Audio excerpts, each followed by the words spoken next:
Does he ever give you bants for that video where he said, when they said who's the best player in the world, and Sometimes, on WhatsApp we send it back and forth when it comes up on social media.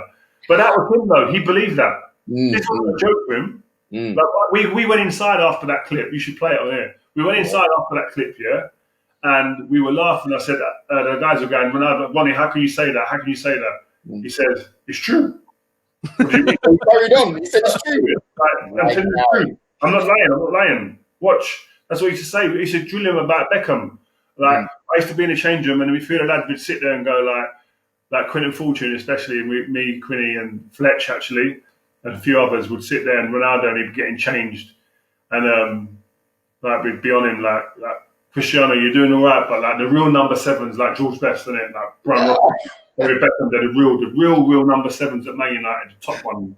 And we used to go through them and go, what? They can't do this. They can't do that. Watch. They can't do this. They can't do this. And he used to sit there and wind him up, but he'd be dead serious because he was a competitive animal. And that leads me on to the second part of the question. When you would see him training, we've heard Patrice's stories about going there, doing the swims and all the extra stuff. What would you see? Obviously, you've played with great players. You just said Fletcher, Detail, Keno, what he's done at the club. That's not even mentioning Giggsy and Scholes. When you saw Ronaldo, what was different about him?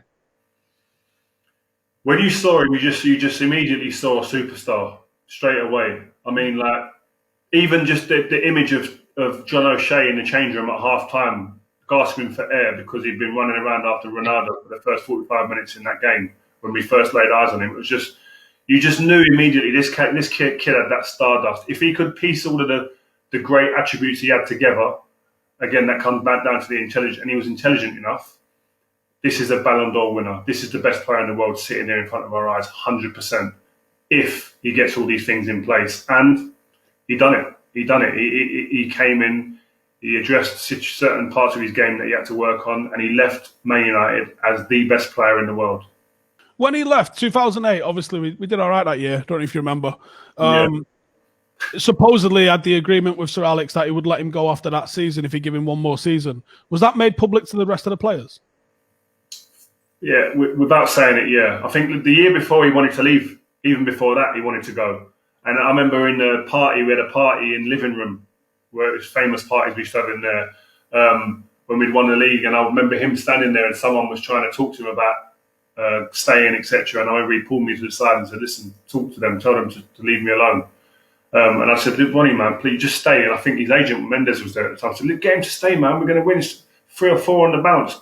Break records, come on. And he stayed that year.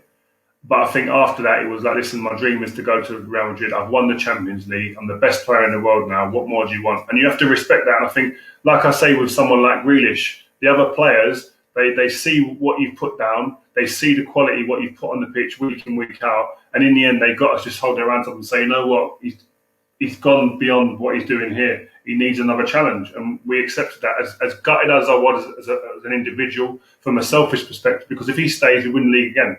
And we probably might win the Champions League again. But you've got to respect that and say you've got to let him go on and do what he's going to do. And look what he's going to do. How can you stop doing what he's done at Real Madrid and now at Juventus? You can't stand in the way of that.